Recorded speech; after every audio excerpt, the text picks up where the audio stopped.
पारस पत्थर का नाम सुना है? एक ऐसा पत्थर जो हर एक वस्तु को अपने स्पर्श से गोल्ड में यानी सोने में कन्वर्ट कर देने की सुपर पावर रखता है। लेकिन वहीं अगर एक साधारण से पत्थर से यह सब किया जाए तो कोई फर्क नहीं पड़ता है। ठीक उसी प्रकार दोस्तों आपकी और मेरी इस जिंदगी में भी एक ऐसा ही पारस पत्थर रहता है जो अपनी सुपर पावर से हमारी जिंदगी को सोने में तो नहीं लेकिन हाँ उस सोने से भी ज्यादा मूल्यवान जरूर बना सकता है। लेकिन हमारी जिंदगी को उस पारस पत्थर की बात करने से पहले दोस्तों आपको बताना चाहता हूं एक बहुत ही इंटरेस्टिंग बात। हमारी जिंदगी में हमारे लिए ये वक्त कितना इंपॉर्टेंट है ये मुझे आपको बताने की कोई जरूरत नहीं। लेकिन क्या आपको पता है दोस्तों हम सब इंसान अपनी जिंदगी में इसी इंपॉर्टेंट वक्त को दो अलग अलग तरीकों से खर्च करते हैं। पहले वाला तरीका तो दोस्तों जनरली हर एक आम इंसान फॉलो करता है, लेकिन जो दूसरा तरीका है ना दोस्तों वो थोड़ा हटकर है, वो थोड़ा स्पेशल है। और यही हमारी जिंदगी का वो पारस पत्थर है दोस्तों जो हमारी जिंदगी को उस गोल्ड से भी ज्यादा, उस सोने से भी ज्यादा मूल्यवान, उस गोल्ड से भी ज्यादा कीमती बनाने की वैल्यू रखता है। और इसलिए दोस्तों आज भी हर एक सक्सेसफुल इंसान, आज भी हर एक बड़ा इंसान इसी रास्ते को चूज करना, इसी रास्ते को फॉलो करना ज्यादा प्रेफर करता है। तो अब सीधे पॉइंट की बात पे आते हैं दोस्तों। हम सब लोग अपनी लाइफ में अपने टाइम को जो स्पेंड करते हैं ना तो उसमें पहला तरीका ये रहता है दोस्तों कि जब भी हम कोई काम करते हैं तो हम उस काम को, टाइम को काउंट करते करते उस काम को कंप्लीट करते हैं, यानी कि ओवरली बेसिस पे उस काम को कंप्लीट करते हैं। और इस तरीके को कहते हैं दोस्तों क्लॉक टाइम। क्लॉक टाइम यानी जिसे हम 9 से 5 का तरीका भी कह सकते हैं। और अब यहाँ पे क्लॉक से तो मतलब आप समझ ही गए होंगे कि इसका रिश्ता डायरेक्ट घड़ी से है। फिर चाहे दोस्तों आप एक स्टूडेंट हो किसी प्राइवेट जॉब में या फिर अन्य किसी पर्टिकुलर फील्ड में, लेकिन हम में से ज्यादातर लोग हमेशा इसी तरीके को फॉलो करते हैं। यहाँ तक कि आप और मैं भी हमेशा इसी 9 to 5 वाले तरीके में फंसे रहते हैं। सपोज आपको कोई टास्क कंप्लीट करना है, कोई काम कंप्लीट करना है, आप उस काम को हाथ में लेते हैं और आपने डिसाइड कर लिया कि मुझे इस 3 घंटे में इस काम को कंप्लीट करना है, या फिर जितना टाइम आपको लगने वाला है उतने टाइम में आपको इस टास्क को कंप्लीट करना है, ये आपने डिसाइड कर लिया है। और जब आप काम करना स्टार्ट करते हो और जब ये 3 घंटे या जितना भी टाइम आपने डिसाइड किया वो टाइम खत्म हो जाता है, उसके बाद भी अगर वो टास्क कंप्लीट नहीं होता है दोस्तों तो हम फिर वहां से उठ जाते हैं, उस काम से आगे निकल जाते हैं, क्योंकि हमने डिसाइड किया रहता है कि मुझे 3 ही घंटे बैठना है, मुझे सिर्फ इतने ही टाइम के लिए काम करना है। फिर चाहे उस काम का रिजल्ट आए या ना आए, उस काम का कोई आउटपुट आए या ना आए, हमारे लिए ये वैल्यूएबल नहीं रहता है। हमारे लिए वैल्यूएबल रहता है दोस्तों कि हमें बस सिर्फ उस 3 घंटे तक काम करना है। ज्यादा कॉम्प्लिकेटेड हुआ है, चलो इसको एक अच्छे एग्जांपल से समझने की कोशिश करते हैं। सपोज आपने डिसाइड किया कि आपको पढ़ाई करनी है, आप बैठ गए हो, आपने डिसाइड किया मुझे 3 घंटे पढ़ाई करनी है। आप 3 घंटे तक कंटिन्यू पढ़ाई करने के लिए बैठे हो, और लेकिन जब 3 घंटे के बाद आप वापस उठे हो तब आप अपने आप से ये नहीं पूछते हो कि आपने कितनी पढ़ाई की है।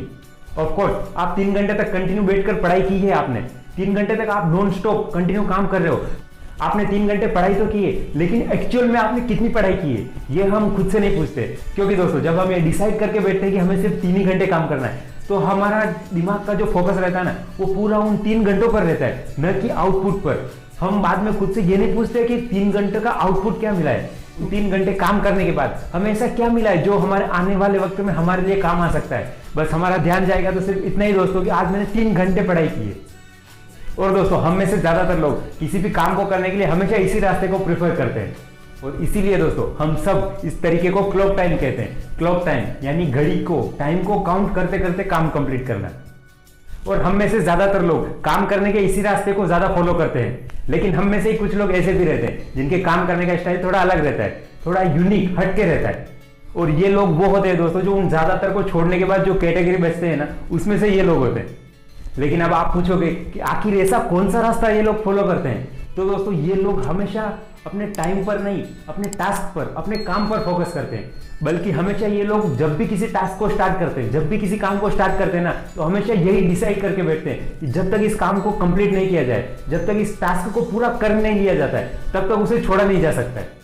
वहां पर हम 3 घंटे पढ़ाई करने के लिए बैठे थे, और जब वही टास्क इन लोगों को असाइन किया जाता है, इन लोगों को ये काम दिया जाता है ना, तो हमेशा ये लोग ये डिसाइड करके बैठते हैं कि आज मुझे 1 चैप्टर कंप्लीट करना है या 2 चैप्टर कंप्लीट करके उठना है। और दोस्तों जब ये काम को स्टार्ट करते हैं ना तो उस चैप्टर को कंप्लीट करने के बाद ही उठते हैं। फिर चाहे 2 घंटे लगे, 3 घंटे लगे या 4 घंटे लगे, इन्हें टाइम से कोई मैटर नहीं रहता है। इन्हें मतलब रहता है अपने टास्क से, अपने काम से।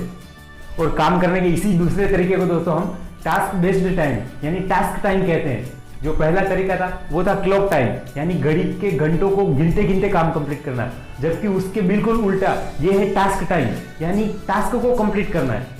यहाँ पर टास्क को कंप्लीट करना है, टाइम को काउंट नहीं करते बैठना है। और दोस्तों जो लोग इस दूसरे तरीके को फॉलो करते हैं ना उनकी प्रायोरिटी हमेशा यही रहती है कि उन्हें उनके टास्क को कंप्लीट करना है। चाहे कितना भी टाइम लगे उन्हें कोई मैटर नहीं रखता है, क्योंकि उन्हें पता है कि जैसे जैसे उनके टास्क कंप्लीट होते जाएंगे वो अपनी मंजिल के, अपने लक्ष्य के और निकट आते जाएंगे। और इसीलिए दोस्तों, अगर आप किसी भी सक्सेसफुल इंसान की लाइफ में देखोगे तो वो हमेशा अपने काम करने के इसी सेकंड तरीके को ज्यादा प्रेफर करते हैं, क्योंकि उन्हें पता है कि टास्क को कंप्लीट करना ही उन्हें उनके गोल के नजदीक पहुंचाएगा, उनके लक्ष्य को जल्दी अचीव करने में मदद करेगा। ये तो थे मेरे विचार दोस्तों, लेकिन अभी इस क्लॉक टाइम और टास्क टाइम पर आपके क्या विचार है? आप अपने काम के लिए कौन सा तरीका प्रीफर करना ज्यादा पसंद करेंगे? तो दोस्तों ये कमेंट्स करके जरूर बता सकते हैं। लेकिन हाँ, एक बात का ध्यान आपको जरूर रखना है दोस्तों, जब भी आप अपनी लाइफ में अपने सपनों को अचीव करने के लिए मेहनत कर रहे हो तो हमेशा स्मार्ट वर्क को ज्यादा प्रीफर करें, हमेशा स्मार्ट वर्क करें।